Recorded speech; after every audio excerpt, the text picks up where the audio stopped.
எனது கண்ணீருக்கான காரணங்கள் உங்களுக்கு விசித்திரமாக இருக்கலாம்.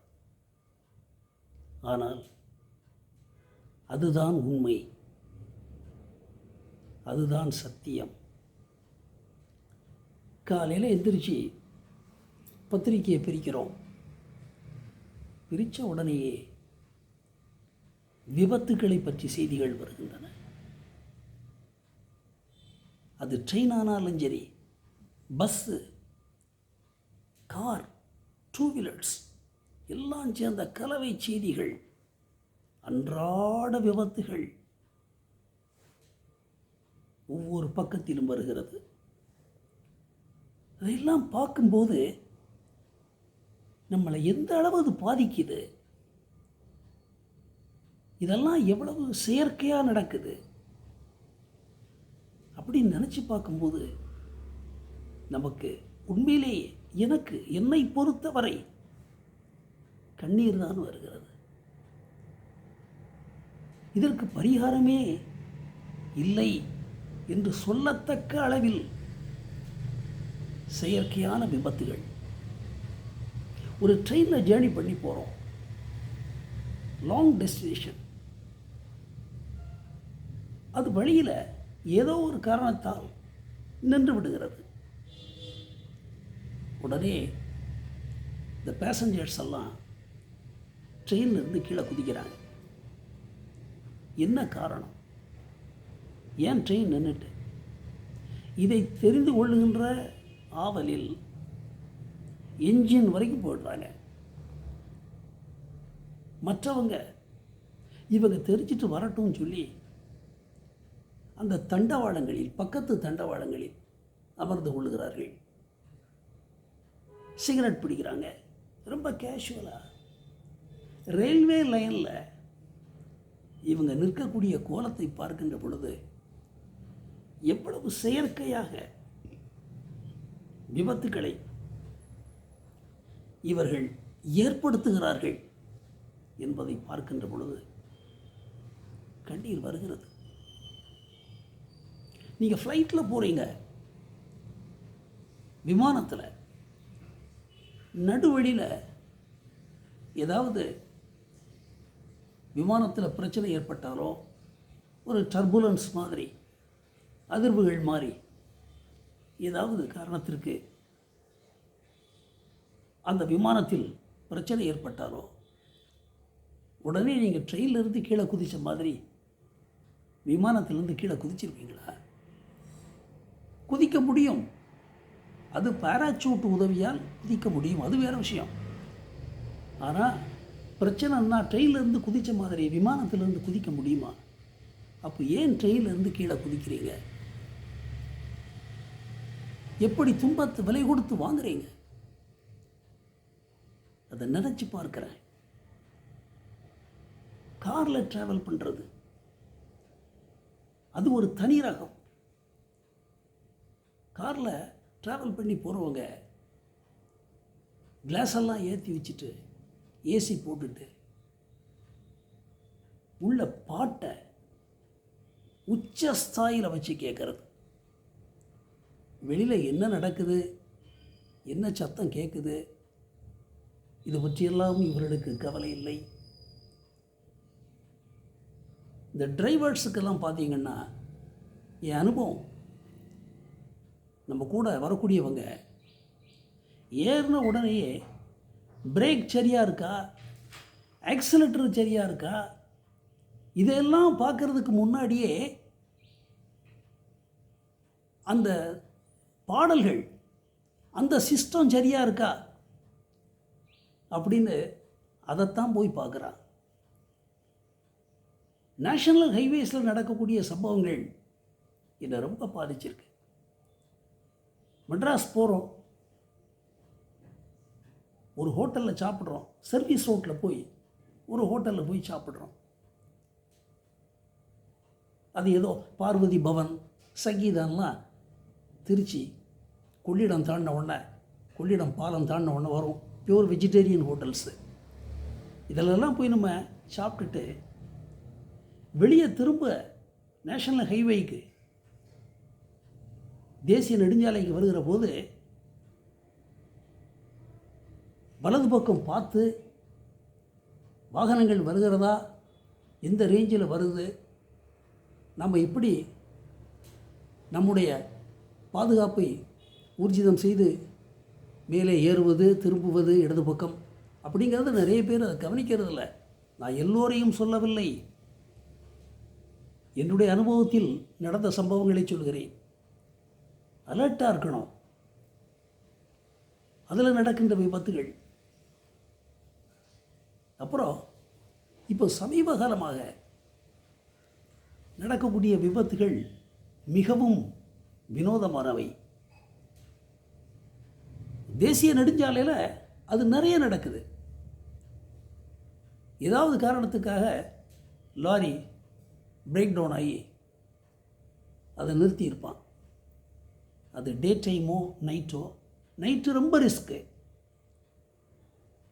நான் இந்த லாரியை இங்கே நிறுத்தி இருக்கிறேன் என்பதை இண்டிகேட் பண்ணுறதுக்கு கூட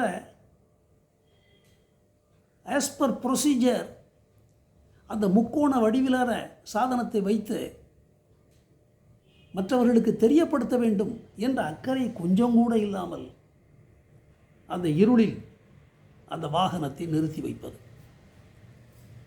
இவன் இங்கேருந்து வந்துகிட்டு இருக்கிறான் டுவர்ட்ஸ் நார்த்து. 100 வாரம், 120 வாரம், சம்டைம்ஸ் 140 கூட வந்துக்கிட்டு இருக்கிறான். வருகிற போது சில நேரங்களில் இந்த லாரியை கவனிப்பதில்லை. அது பின்னால் போய் அப்படியே ஹிட் ஃப்ரம் பிஹைண்ட் பத்திரிகையில் வரும், பின்னால் இருந்து மோதுவது. இந்த சம்பவங்கள் இப்போ நிறைய நடந்துக்கிட்டு இருக்கு. இதை பார்த்து இந்த செயற்கையான, இந்த பொறுப்பற்ற தன்மையுடன் கூடிய இந்த விபத்துகளை பார்த்து நான் கண்ணீர் வடிக்கிறேன். அதில் அந்த விபத்தில் இறக்கின்ற உயிர்கள் விலைமதிப்பற்ற உயிர்கள். ஒரு அப்பா, ஒரு அம்மா, குழந்தைகள் அல்லது தாத்தா, பாட்டி, பெரியவர்கள் யாராக வேண்டுமானாலும் இருக்கலாம். சில சமயங்களில் கொத்து கொத்தாக இறக்கிறார்கள். அதை பார்க்கிறோம். நான் பொதுவாக இந்த பதிவின் மூலமாக சொல்கின்ற ஒரு காரியம், அதை சிந்தித்து பாருங்கள். கார் வசதி உடையவர்கள் நெடுந்தூர பயணத்திற்கு போகிற போது தயவு செய்து ஒரு ப்ரொஃபஷனல் டிரைவர், தொழில் நிமித்தமான டிரைவிங் ஸ்கில் உடைய ஒருவரை வைத்து செல்வது உத்தமம். நாம் குறைஞ்ச தூரங்களுக்கு கார் எடுக்கலாம், அது பற்றி தப்பு இல்லை. ஆனால் 500 கிலோமீட்டர் 600 கிலோமீட்டர் போகின்ற பொழுது அந்த தொழில் ரீதியான டிரைவரை வைத்து செல்வது மிகவும் புத்திசாலித்தனமாகும். இது என்னுடைய அனுபவமாகும். ஏன்னா நம்ம கேஷுவலாக சொல்கிறதா இருந்தால், ஒரு ஹோட்டலில் சாப்பிட்றோம், நாம் நல்லா சாப்பிடுவோம். சாப்பிட்ட பிறகு ஒரு ஸ்வீட்டை சாப்பிட்றது. ஆனால் என்னோடு வந்திருக்கின்ற டிரைவர் பொறுப்புடன் இருக்கிறார்கள். அந்த டெக்னிக்கை நான் அவங்ககிட்ட தெரிஞ்சு புரிஞ்சுக்கிட்டேன். என் கூட வந்த 1-2 டிரைவர்ஸ் வயர் நிறைய சாப்பிடவே மாட்டாங்க. ஏன் நீங்கள் சாப்பிட்லையா, ரொம்ப குறையாக சாப்பிட்றீங்களே, என்ன விஷயம்னு கேட்டால், இல்லை எங்களுக்கு இது போதும் அப்படின்னு சொல்லி தயிர் சாப்பாடை அவாய்ட் பண்ணுறாங்க. அது என்ன காரணம்னு எனக்கு தெரியலை. 2 டிரைவர்ஸ் எல்லாம் என்கிட்ட தயிர் சாப்பிட்டதில்லை சார், தயிர் சாப்பிட்டா தூக்கம் வரும் அப்படின்னு சொல்கிறாங்க. அதையெல்லாம் நான் கேட்குற போது, இதை ஓனர்ஸ் ஆஃப் த வெஹிக்கிள்ஸ் கண்டிப்பாக இதை கடைபிடிக்கிறது இல்லை. நமக்கு ஒரு 2 மணிக்கு சாப்பிட்டோம் அப்படின்னா உடனே காரில் ஏறிடுறோம், ஏசியை போட்டுருந்தோம். நேஷ்னல் ஹைவேல காரை செலுத்துகிறோம். நம்மை அறியாமல் அந்த ஸ்லீப்பிங் டெண்டன்சி வருது. ஒரு ஃபியூ மினிட்ஸில் உடனே ஒரு ஃப்ராக்சர் ஆஃப் மினிட்டில் ஆக்சிடெண்ட்டுக்கு பாசிபிலிட்டிஸ் இருக்குது. இதை நிறைய பேர் என்ன செய்கிறாங்கன்னா, அந்த டிரைவர்ஸுக்கு வந்து ரெமுனரேஷன் கொடுக்கணும், அதை அவாய்ட் பண்ணுவோம், ஏன் நம்மளே கார் எடுத்துகிட்டு போகக்கூடாது அப்படின்னு நினைக்கிறாங்க. அது தவறு. என்னளவில் அதை செய்வதில்லை. விலைமதிப்பற்ற உயிர்கள் நம்மை நம்பி உள்ளே இருக்கின்றன. அந்த உயிர்களை நாம் பாதுகாப்பாக பத்திரமாக கொண்டு போய் சேர்க்க வேண்டும். இந்திய சாலைகளில் நீங்கள் பார்த்தீங்கன்னா சாதாரணமாக லெஃப்டில் போகிறவங்க லெஃப்ட்லேயும் ரைட்டில் போகக்கூடியவங்க ரைட்லேயும் போனாங்கன்னா பாதி விபத்துகள் தவிர்க்கப்படும். ஆனால் இது அவங்க செய்கிறதில்ல. ராங் சைடில் போடுறது, ஷார்ட்கட்டில் போகிறது, யூ டர்னை நோக்கி போகிறதில்ல, வேறு ஏதாவது வழிமுறையில் கிராஸ் பண்ணுறது, இந்த பிற பொறுப்பற்ற தன்மைகளால் விபத்துகள் நடைபெற்று விடுகின்றன. இதெல்லாம் பார்க்கும்போது நமக்கு பரிதாபமாக இருக்குது, பரிதவிப்பாக இருக்குது. சில பேரை பார்த்தீங்கன்னா காரை எப்படி எங்கே பார்க் பண்ணுறது அப்படிங்கிறது தெரியலை. யூரோப்பியன் கண்ட்ரீஸில் காரில் ஹார்ன் சத்தமே கேட்கறதில்ல. ஏன்னா அப்படி ஒரு டிசிப்ளின்டு ஃப்ளோ ஆஃப் டிராஃபிக், ஒரு ஒழுக்கமான போக்குவரத்து விதிகளை ஐரோப்பியர்களானாலும் சரி அமெரிக்கர்களானாலும் சரி அதை கடைப்பிடிக்கிறார்கள். அப்புறம் டூ வீலர்ஸ், இருசக்கர வாகனங்களில் ஏறின உடனேயே அதில் ஜெட் வேகத்தில் பறக்கிறது. ஏன் இந்த ஸ்பீடுன்னு தெரியலை. 10 நிமிஷம் கழித்து பார்த்தா ஹைவே மோட்டலில் எங்கேயாவது ஒரு இடத்துல டீ சாப்பிட்டுட்டு இருப்பான், நம்மளை ஓவர்டேக் பண்ணி போனவன். சரி, ஓவர்டேக் பண்ணி போகிற போதாவது வலது பக்கம் முறையாக ஓவர்டேக் பண்ணுறானா? ஆப்போசிட் சைட்லேருந்து மற்ற வாகனங்கள் என்ன ரேஞ்சில் வந்துக்கிட்டு இருக்குது, நம்ம கம்ஃபர்டபுள் ரேஞ்சில் ஓவர்டேக் பண்ணிடலாமா? இதையெல்லாம் கவனிப்பதில்லை. முடிவு பிளடி ஆக்சிடெண்ட்ஸ். இதை பார்க்கிற பொழுது எவ்வளவு செயற்கையாக மனிதர்கள் சாவை விலை கொடுத்து வாங்குகிறார்கள் அப்படிங்கிறத பார்க்கிறேன். கண்ணீர் வருது. ஒரு வணிக வளாகத்திற்கு செல்பவர்கள் அந்த வளாகத்திற்கு வெளியில் தன்னுடைய இருசக்கர வாகனங்களை பார்க் பண்ணுறாங்க. ஒருத்தன் பார்க் பண்ணான் அப்படின்னா இன்னொருத்தன் வந்து ஒரு நல்ல ஸ்பேஸ் விட்டு அடுத்த இடத்துல பேரலல் பார்க்கிங் அப்படின்னு சொல்லக்கூடிய முறையில் பார்க் பண்ணணும். ஆனால் இந்தியாவில் அந்த பழக்கமே கிடையாது. ஒருத்தன் பார்க் பண்ண டூ வீலரை அதுக்கு முன்னாடியோ பின்னாடியோ இவன் பார்க் பண்ணிட்டு போகிறது, அப்புறம் அதை சுற்றி மற்றவனும் செய்கிறது. ஒரு வெஹிக்கிள் ஒரு டூ வீலரை சுற்றி 4-5 டூ வீலர்ஸ் இர்ரெகுலராக பார்க் பண்ணிட்டு போயிடுது. அப்புறம் கொஞ்ச நேரத்தில் அந்த original owner of that particular vehicle அவன் வருவான். அவன் வந்து தனது வாகனத்தை எடுக்க முடியாமல் தவிச்சு போய் நின்றுட்டுருப்பான். குடும்பத்தையும் கூட்டு வந்திருப்பான், ஒய்ஃபு 2-3 சில்ட்ரன்னு சொல்லி.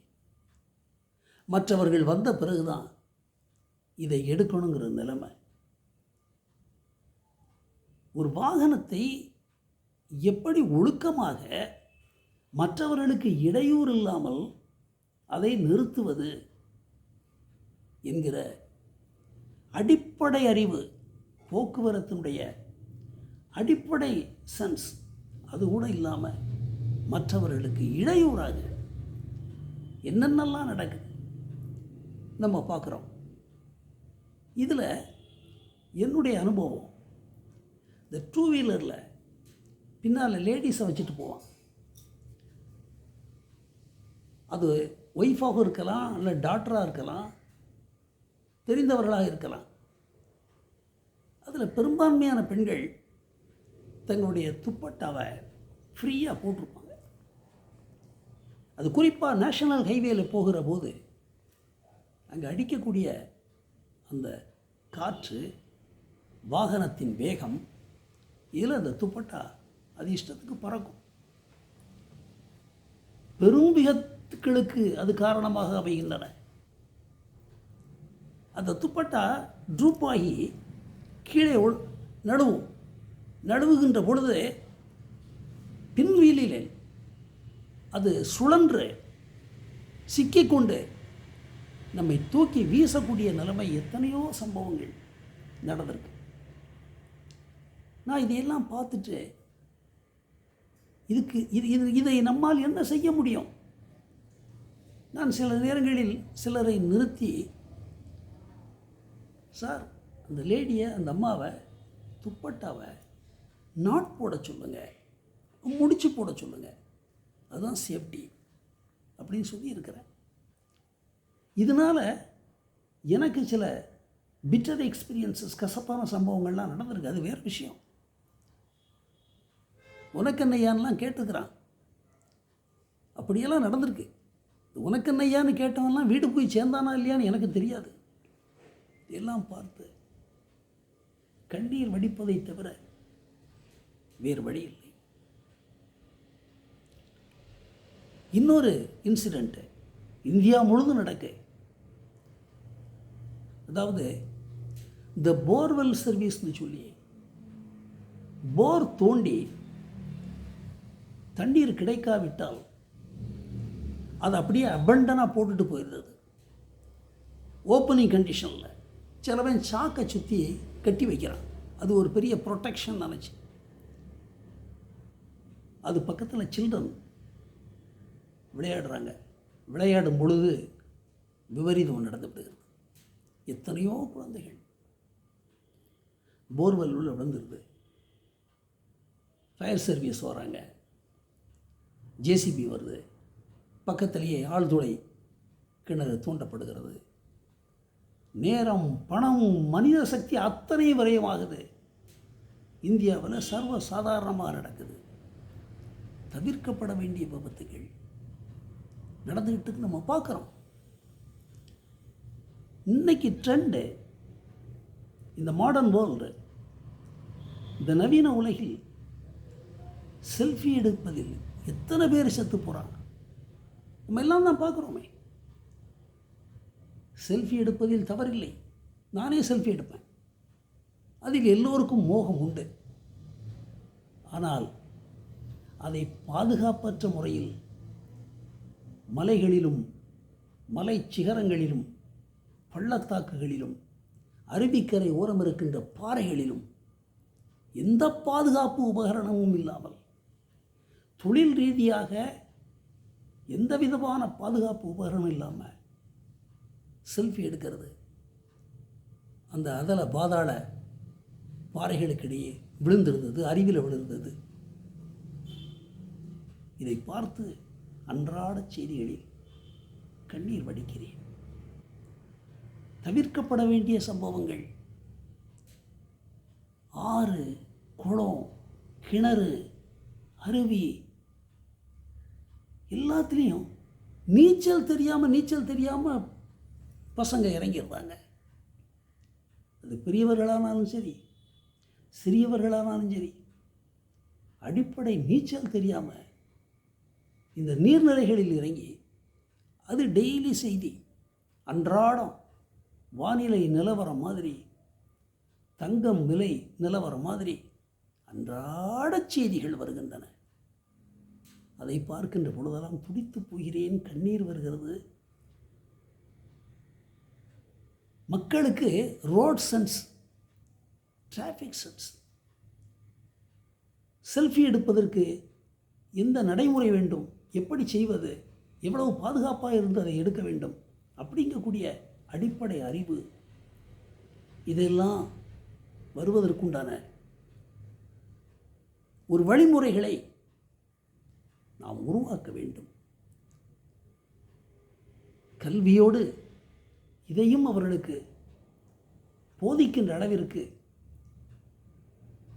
ஒரு அமைப்பு உருவாக வேண்டும் என்று என்னுடைய ஆதங்கம். மரணம் உறுதி வாழ்க்கையில். சாவு என்பது லா ஆஃப் நேச்சர், இயற்கையின் நியதி. Nobody can escape from it. அது இயற்கையின் நியதி. அமெரிக்க கவிஞன் T.S. Eliot சொல்லுவான், in my beginning there is my end என்பான். எனது ஆரம்பத்தில் தான் எனது முடிவும் இருக்கிறது என்று சொல்வார் T.S. Eliot. 1948 அவருக்கு நோபல் பரிசு இலக்கியத்திற்காக தரப்பட்டது.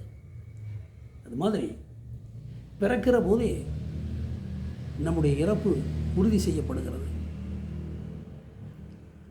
ஆனால் இயற்கையான மரணம், இயல்பான மரணம் அதுதான் முறையானதே தவிர இவையெல்லாம் செயற்கை மரணங்கள், சிந்தனையற்ற காரணத்தால் நடைபெறுகின்ற மரணங்கள். இதை தவிர்க்க வேண்டும்.